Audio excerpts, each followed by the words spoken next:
నేడు కవిత మధ్యంతర బెయిల్ పిటిషన్పై విచారణ, జైల్లో వసతులు లేవని కవిత అసంతృప్తి. ఆఖరికి జైలు పోయినాక కూడా మనకు అనుకూలంగా ఉండాలనా? రాజకీయ పార్టీలు ఉన్నామంటే ఎంపీ ఓడిపోతే ఎమ్మెల్యే వచ్చింది, ఎమ్మెల్సీ వచ్చింది, లేదంటే ఆ పదవి లేకపోయినా సరే పూర్తి స్థాయిగా షాడో మంత్రిగానో షాడో సీఎం గానో ఇక్కడ వ్యవహరించారు. జైలు పోయినాక కూడా మనకు అనుకూలంగా వస్తుండాలని చెప్పుకోవడం ఏమిటి? జైలు పోయిన తర్వాత అయ్యో రామా మేము జైలుకి పోయినాం, మా పరిస్థితి ఏంటి అనేటువంటి విషయాలు చెప్పుకోవాలి. కానీ జైలుకు పోయిన తర్వాత మాకు వసతులు లేవేంటి? జైలుకు పోయిన తర్వాత మాకు వసతులు లేవు ఏంటి? ఇదేమిటి?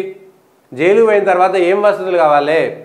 తెలంగాణలో ఆ కుటుంబం యొక్క పరువు పోయింది, పూర్తి స్థాయిగా ఇబ్బంది వచ్చింది అనేటువంటి అంశం పైన క్లారిటీ లేకుండా, ఆ ఇబ్బంది లేకుండా, మేము జైలుకు పోయినటువంటి బాధ లేకుండా జైల్లో కూడా మాకు వసతులు కావాలి అనేటువంటి మాట మాట్లాడారు. ఆ విషయం చెప్తున్నారంటే ఎంత దారుణమైనటువంటి దాంట్లో ఉన్నారు వీళ్ళు. దీనికి సంబంధించినటువంటి అంశంలో కవిత మధ్యంతర బెయిల్పై పిటిషన్పై విచారణ, జైల్లో వస్తువులు లేవనే విషయాన్ని కోర్టు దృష్టికి తీసుకెళ్లే ఛాన్స్. ఏమవుతుంది? జైల్లో మళ్ళీ వస్తువులు పెంచితే జైల్లో ఉన్న ఇబ్బంది లేదా?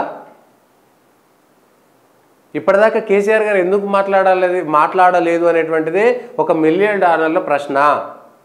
కన్న కూతురు జైలుకు పోతే, అరవింద్ కేజ్రీవాల్ జైలుకు పోతే స్పందించినటువంటి కేసీఆర్ ఇవాళ కేసీఆర్ కూతురు, కన్న కూతురు జైలుకు పోతే ఎందుకు కేంద్రం పైన పోరాడడం లేదు, లేదంటే ఎందుకు దానిపైన ప్రశ్నించడం లేదు, ఎందుకు మాట్లాడడం లేదు అనేటువంటిదే ఒక ప్రశ్న.